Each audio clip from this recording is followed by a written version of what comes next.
त्या पबमध्ये स्फोट झाला आणि त्याच्यात असंख्य निर्दोष लोकांचा मृत्यू झाला। महाराष्ट्रामध्ये आता मोठ्या प्रमाणात पबला मान्यता दिली गेलेली आहे। टेरिसवरच्या पबला मान्यता दिलेली आहे। पूर्ण महाराष्ट्रामध्ये पैसे कमवण्यासाठी सरकारच्या तिजोरीत पैसे आले पाहिजे यासाठी मोठ्या प्रमाणात ड्रग्स आणि या पबला मान्यता दिलेली आहे। मग गोव्यात घटना घडली, ती घटना महाराष्ट्रात घडणार नाही का, हाही प्रश्न या ठिकाणी निर्माण झालेला आणि सरकार याच्याचं उत्तर नेमकं काय देणार याच्याकडे आमचं सगळ्यांचं लक्ष राहणार आहे।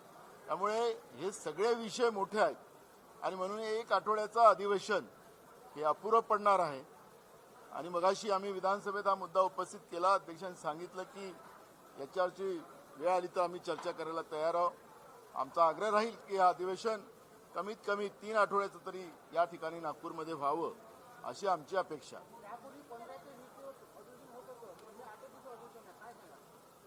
सरकारने आचारसंहिता